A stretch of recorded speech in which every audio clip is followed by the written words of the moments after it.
स्वागत है आप सभी का नई वीडियो में। मेरा नाम आरती है।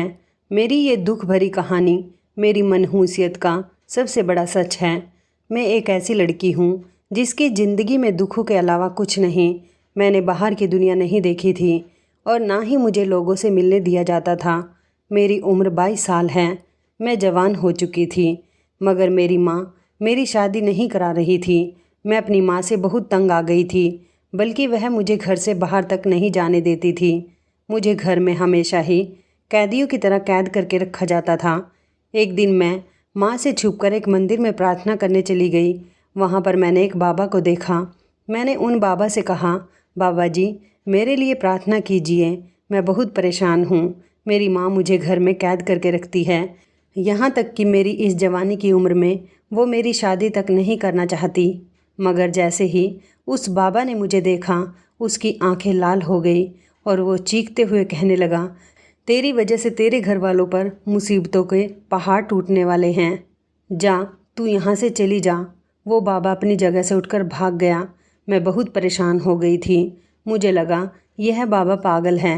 मगर मैं जैसे ही घर में दाखिल हुई तो मेरे सिर पर आसमान टूट पड़ा, क्योंकि मेरा नाम आरती है। मैं दुनिया की उन खुशकिस्मत लड़कियों में से एक हूँ जिसके पास पैसा और खूबसूरती तो जी भर के मौजूद थी।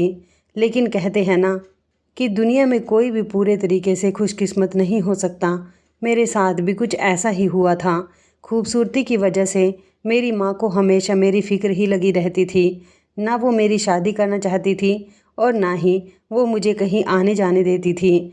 जब भी उनसे इस बारे में बात करती कि मैं कहीं बाहर जाना चाहती हूँ या फिर बाज़ार जाना चाहती हूँ, मुझे जाने दीजिए, तो वह मुझे सख्ती से मना कर दिया करती थी और कहती कि तुम्हें नज़र लग जाएगी। मैं उनकी बात सुनकर मायूस हो जाती थी और काफ़ी सालों से मैं अपने ही घर में कैदी बनकर बैठी रहती। मेरा हर जगह जाना बिल्कुल ही बंद कर दिया गया था।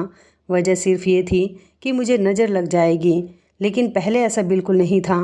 बचपन में भी मैं बहुत ज़्यादा खूबसूरत थी, मगर तब मैं हर जगह जा सकती थी। मैं सोचती कि बचपन में तो मुझे कभी नज़र नहीं लगी, तो फिर अब नज़र क्यों लगने लगी। माँ कहती, बचपन की बात कुछ और होती है, अब तुम जवान हो गई हो।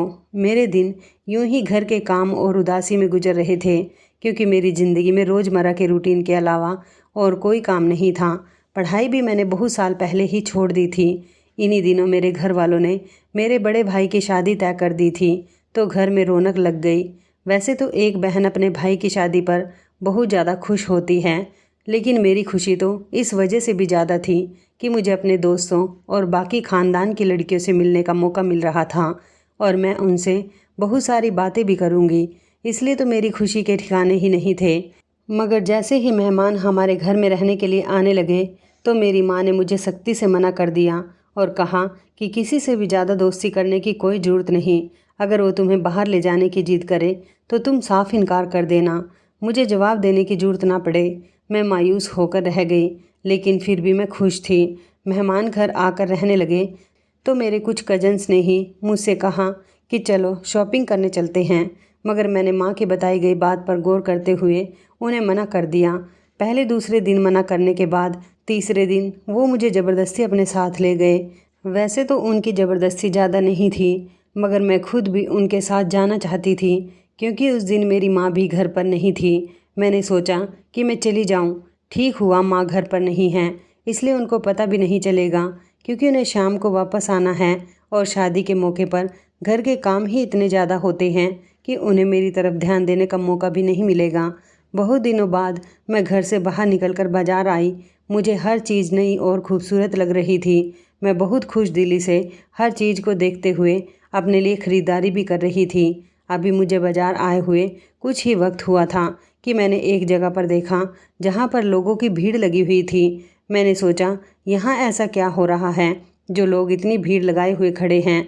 ये बात जानने के लिए मैं भी उस भीड़ के करीब पहुँची तो मुझे पता चला वहाँ पर एक बूढ़ा फ़कीर बैठा है और औरतें अपने लिए उससे दुआएं करवा रही हैं।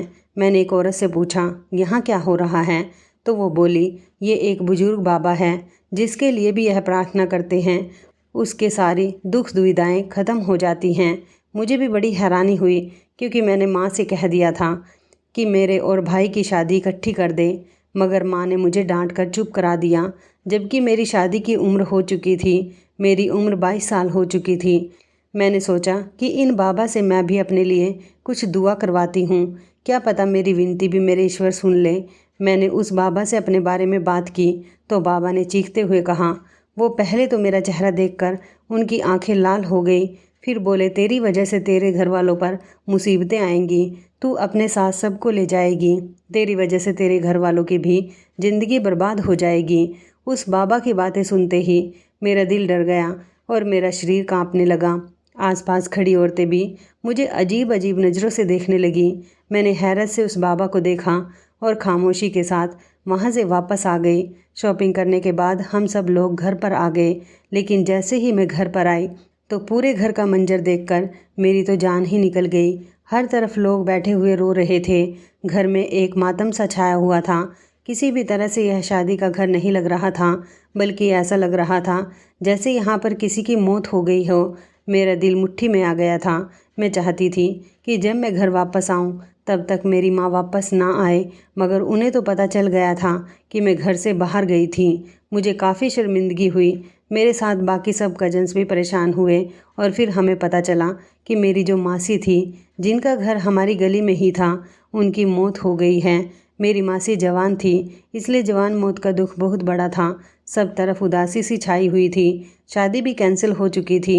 सब लोगों ने कहा था कि शादी के समय इस तरह का अपशगुन होना कोई अच्छी बात नहीं है, इसलिए शादी तोड़ दी गई। इतना बड़ा हादसा हो गया और मुझे कुछ पता ही नहीं चला। शाम तक पूरा घर खाली हो गया।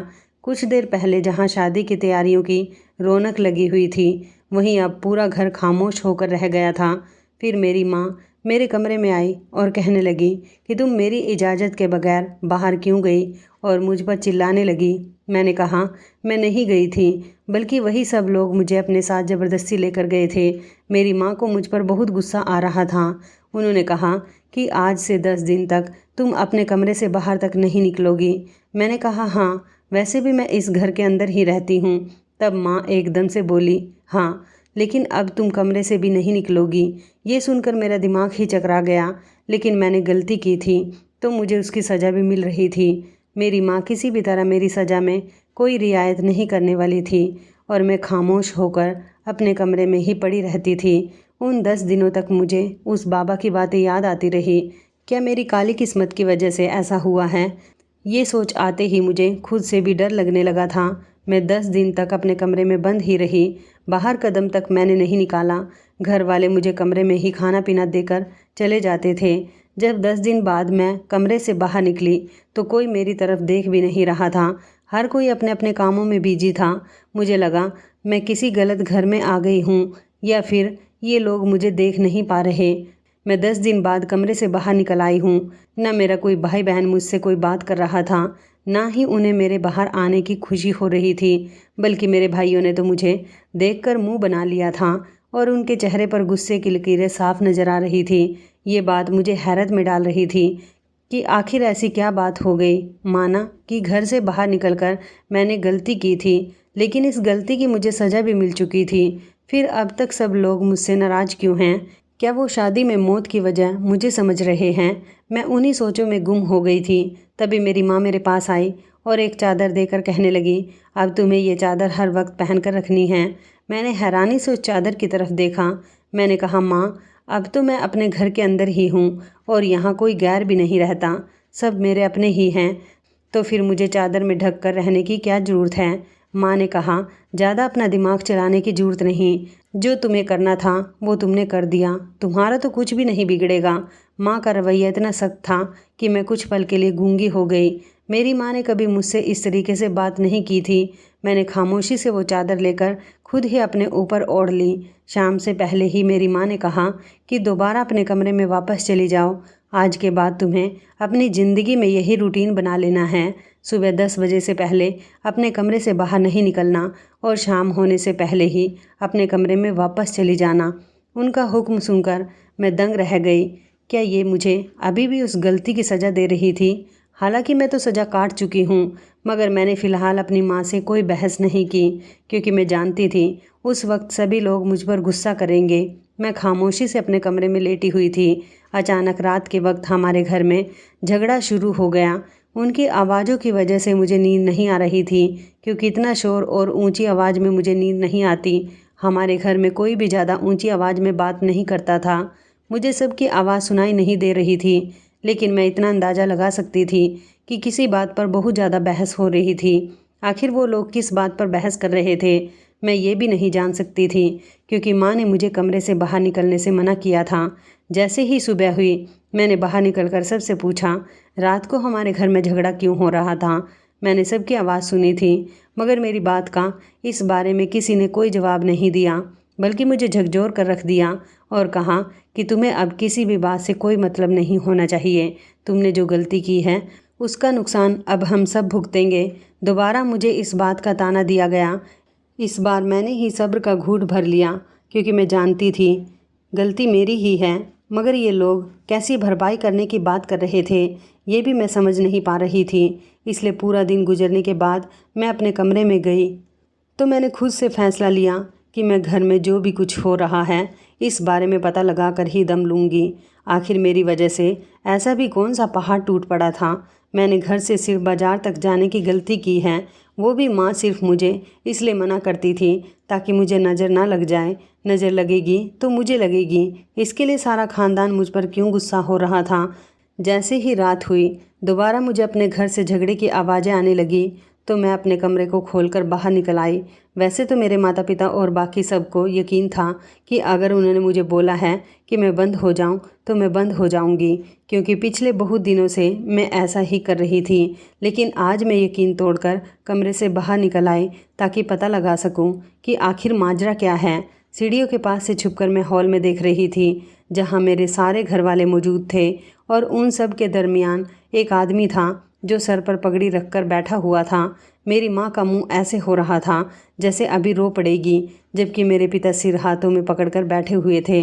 मुझे समझ नहीं आ रहा था ये सब लोग ज़्यादा परेशान क्यों हैं और ये सब कुछ क्या हो रहा है और ये आदमी कौन है।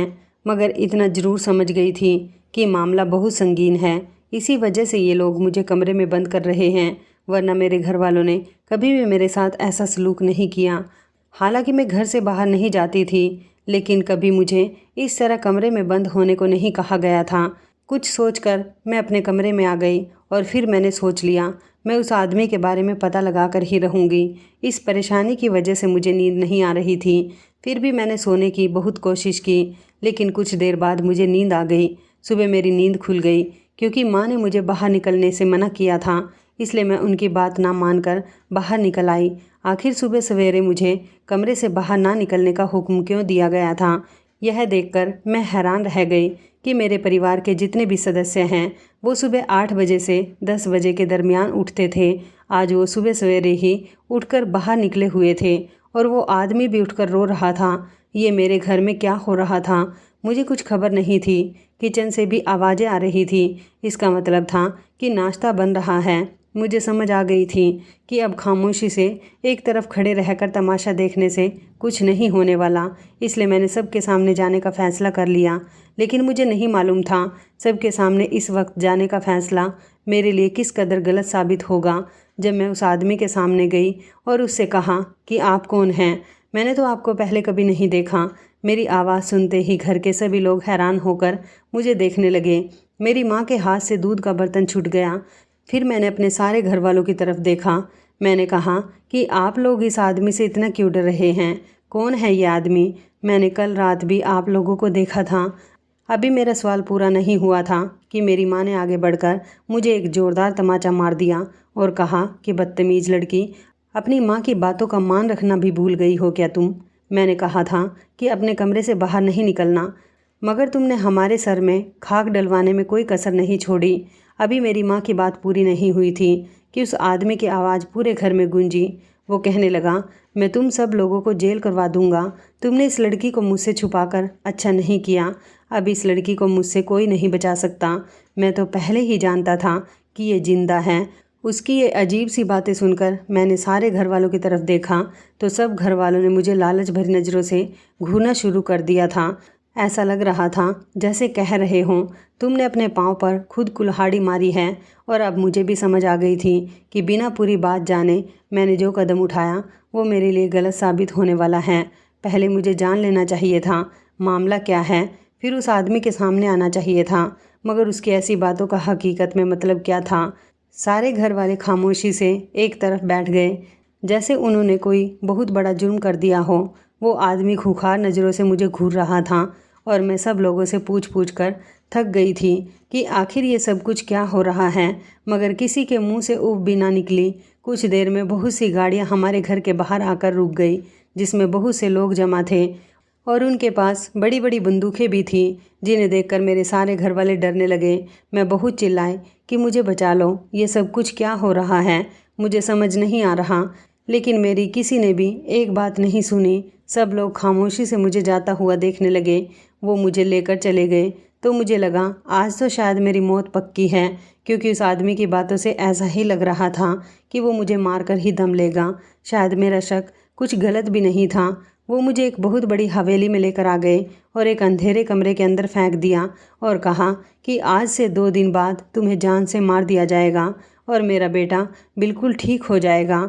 उसके बाद मेरी समझ में तो नहीं आया कि आखिर वो कहना क्या चाहते हैं, मगर अपनी मौत को सुनकर मैं डर के मारे कांपने लगी थी। अब मुझे शिद्दत से अपनी माँ और बाकी घर वालों की बहुत याद आ रही थी, मगर मैं अपनी गलती पर सर पटकने के सिवा कुछ नहीं कर सकती थी। काश मैं उनकी हर बात को मानती रहती तो आज मेरा ये हाल ना होता।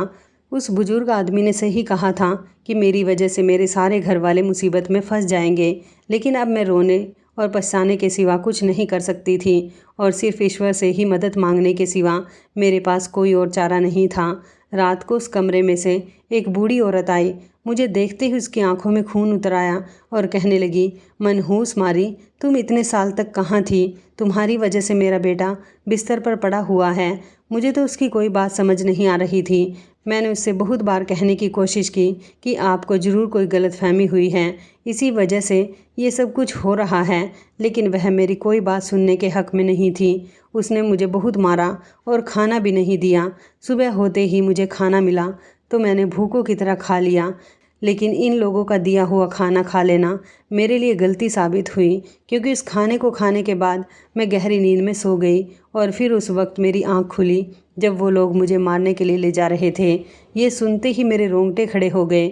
मैंने चीख कर उन लोगों को रोकने की बहुत कोशिश की, मगर उन लोगों ने मेरा मुंह बंद कर दिया था और मुझे लेकर एक शमशान घाट में चले गए। शमशान घाट के पास घने जंगलों के दरमियान जिस जगह मुझे लाया गया था वह जगह साफ़ सुथरी थी, मगर सामने मौजूद इंसान को देखकर मेरे पैरों तले से ज़मीन निकल गई, क्योंकि मेरे सामने कोई और नहीं बल्कि वही बाबा मौजूद था जो मुझे उस दिन बाज़ार में मिला था। उसने मुझसे कहा था कि तुम्हारी वजह से तुम्हारे घर वालों पर मुसीबतें आएंगी। उसे देखते ही मेरा दिमाग चकरा गया। मुझे समझ आ गया कि ये सब इन लोगों की चाल थी। ये बाबा भी उन लोगों के साथ मिला हुआ है। उसने मेरे दिमाग में फितूर भर दिया था। मुझे घर से बाहर जाना ही नहीं चाहिए था, मगर अब तो कुछ भी नहीं हो सकता था। और उस वक्त वहाँ पर एक चारपाई भी डाली गई जहाँ पर एक बीमार लड़का लेटा हुआ था। मैं समझ गई कि ये वही है जिसकी बीमारी की वजह से ये लोग मुझे सता रहे हैं। पता नहीं वो बाबा क्या पढ़ रहा था और एक तरफ मुझे भी चादर देकर बैठाया गया। फिर बाबा ने कहा, जैसे ही मैं बोलूं वैसे ही तुम इस लड़की को मार देना, मगर ख्याल रखना कि इस लड़की की चीखें तुम्हारे बेटे के कानों में ज़रूर पड़नी चाहिए। तुम्हारा बेटा बिल्कुल ठीक हो जाएगा। उसकी बात सुनकर मुझ पर एक खौफ सा हावी हो गया था। मैं चीखने चिल्लाने लगी। मैंने कहा कि क्या तुम लोग पागल हो? मुझे मारने से यह लड़का कैसे ठीक हो जाएगा? ऐसा कुछ भी नहीं होता। ये लड़का मुझे बीमार लगता है। उसका किसी अच्छे डॉक्टर से इलाज करवाया जाए, तब ये ठीक हो जाएगा। मुझे मारकर तुम लोगों को क्या लगता है कि ये लड़का ठीक हो जाएगा? मेरी बात सुनकर उस औरत ने मुझे दोबारा थप्पड़ मारा और कहा कि खबरदार, जो अपने मुंह से मेरे बेटे का नाम भी लिया। अभी ये झगड़ा चल ही रहा था कि उसी वक्त वहाँ पर पुलिस आ गई। पुलिस को देखते ही वो बाबा भागने लगा, मगर वहाँ मौजूद लोगों ने उसे रोका कि तुम कहाँ जा रहे हो? इस लड़की को मारेंगे तो हमारा बेटा ठीक हो जाएगा। हमारे लड़के को ठीक करके ही जाना। लेकिन पुलिस ने इन सबको अपनी हिरासत में ले लिया था। तभी वहाँ मौजूद लोगों को पता चला कि ये बाबा एक बहुत बड़ा मुजरिम है जो कई सालों से लोगों को बेवकूफ़ बना रहा था। वहाँ मेरे माँ बाप और बाकी घर वाले भी आए थे और लोगों के आने से मैं समझ गई थी कि पुलिस को इन्हीं लोगों ने बुलाया है। पुलिस इन सब लोगों को पकड़कर ले गई। उस लड़के को भी अस्पताल पहुंचा दिया गया। मैं अपने घर वालों के साथ वापस आ गई और घर आने के बाद अपने माता पिता और बाकी सब से माफ़ी मांगने लगी। लेकिन मैंने अपनी माँ से पूछा कि माँ, आखिर ये सब कुछ क्या हो रहा था? उस आदमी को आप लोगों ने तब क्यों नहीं रोका जब वो मुझे यहाँ से लेकर जा रहा था? तो मेरी माँ ने कहा, मैं तुम्हें एक दिन सब कुछ सच बताने ही वाली थी, लेकिन मैं किसी ऐसे मौके का इंतज़ार कर रही थी जो बिल्कुल सही हो। मगर जैसे जैसे तुम बड़ी होती गई तो मैंने सोचा कि ऐसे मामलों के बारे में तुम्हें बताकर क्या फ़ायदा। मगर जिस दिन तुम बाज़ार गई, मुझे उसी वक्त पता चल गया था कि उस इंसान को तुम्हारे बारे में ज़रूर पता चल जाएगा। इसलिए जब तुम घर वापस आई, पहले तो वो हादसा हो गया। हालांकि वह हादसा कुदरती तौर पर हुआ था, मगर उससे भी पहले मुझे उस इंसान के यहाँ आने की खबर हो गई थी। इसलिए मैंने तुम्हें कमरे में बंद रहने को बोल दिया था। हमने सोचा था कि 10 दिन के अंदर हम उस इंसान को बहला फुसला कर यहाँ से भेज देंगे, मगर इस कोशिश में हम नाकाम हो गए क्योंकि 10 दिन के बाद भी वो यहीं पर मौजूद था। मैंने पूछा, माँ, आखिर वो इंसान कौन है? वो आदमी मेरे और आप लोगों के पीछे क्यों पड़ा हुआ था? तब मेरी माँ ने बताया कि वो आदमी तुम्हारे दादाजी की दूसरी बीवी की औलाद है, जो पहले हम लोगों के साथ ही रहता था। लेकिन जिस दिन तुम पैदा हुई उसी दिन उसके बेटे के साथ एक हादसा हो गया था। उसकी बीवी के हाथों उसका बेटा दूसरी मंजिल से नीचे गिर गया था। वो अपने बेटे को अस्पताल लेकर चले गए, मगर डॉक्टर ने बोल दिया कि उनका बेटा अब कभी ठीक नहीं हो सकता। वो एक चारपाई पर जिंदा लाश की तरह पड़ा रहेगा। बाद में उनकी बीवी ने उनके दिमाग में फितूर भर दिया कि उस मनहूस लड़की के पैदा होते ही हमारे बेटे पर मुसीबत आ गई, इसलिए हमें किसी बाबा के पास जाना होगा। ये बात सुनते ही सब लोगों का दिमाग खराब हो गया और सब लोग उस औरत की बातों में आ गए और ये सब इसी बाबा का करा धरा था। ये लोग किसी बाबा को उठा कर ले आए। इस बाबा ने आते ही बोला कि तुम लोगों को ठीक लग रहा है, सब कुछ उस लड़की की वजह से ही हुआ है। जब ये लड़की मरेगी तभी तुम्हारा बेटा ठीक होगा। बस तब से ही ये लोग तुम्हें मारने के पीछे पड़ गए। मगर जब ख़ानदान वालों को इस बात का पता चला तो सारे ख़ानदान वालों ने उन लोगों से बॉयकॉट कर दिया और कहा कि हमेशा हमेशा के लिए इस घर से चले जाओ। तब ये लोग कहीं दूर चले गए, मगर कुछ सालों बाद ही वापस आ गए। जब ये लोग वापस आ गए तो मैंने तुम्हारा हर जगह आना जाना बंद कर दिया, क्योंकि हम लोगों ने उन लोगों तक ये झूठी खबर पहुंचा दी थी कि तुम मर गई हो और उनका बेटा कुदरती तौर पर ठीक नहीं हो रहा। मगर शादी के दरमियान उन्हें तुम्हारी जिंदा होने की खबर मिल गई। तब वो दोबारा घर में वापस आ गए। मगर फिर भी हमने सोचा कि पुलिस के मामले में पड़ने से बेहतर है कि हम सुलह और सफाई से इनको भगा देंगे। 10 दिन तुम्हें कमरे में रखा, मगर फिर भी तुम्हारी बेवकूफ़ी की वजह से उसे पता चल गया। लेकिन चलो, अच्छा हुआ जो भी हुआ। अब ये मुसीबत हमारे सर से हमेशा हमेशा के लिए उतर गई। कभी कभी ऐसी मुश्किलों का सामना करके ही हम लोग आज़ाद होते हैं, और जब तक हम डरते रहते हैं तब तक डर हमारे सर पर तलवार की तरह लटकता रहता है, जैसे कि हमारे साथ हुआ था। ये सब सुनकर मैं फूट फूट कर रोने लगी और ईश्वर का शुक्रिया अदा करने लगी। शायद मैं मौत से ही लड़कर वापस आई थी। अब मुझे सच्चाई का भी पता चल गया था कि माँ क्यों मुझे घर से बाहर नहीं निकलने देती थी। हमारे माता पिता हमारे बारे में भला ही सोचते हैं, लेकिन हम कभी कभी अपनी भावनाओं में बहकर उनको भी गलत समझ बैठते हैं। कुछ दिनों बाद मेरी भी शादी एक अच्छे लड़के से हो गई और मेरे भाई की भी शादी हो गई। हम सभी हंसी खुशी अपनी ज़िंदगी गुजारने लगे। अब मुझे और मेरे परिवार को किसी का भी कोई डर नहीं था। तो इस कहानी के बारे में आपकी क्या राय है, कमेंट करके ज़रूर बताइएगा।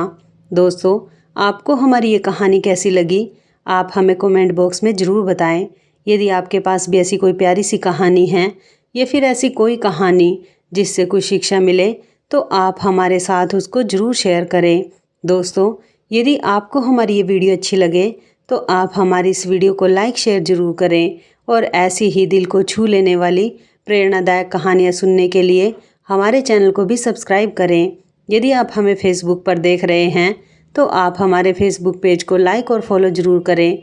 तो दोस्तों, फिर मिलते हैं ऐसी ही ज़बरदस्त कहानी या टिप्स के साथ नई वीडियो में। तब तक के लिए धन्यवाद। आप सभी अपना ख्याल रखना। आपका दिन शुभ व मंगलमय हो।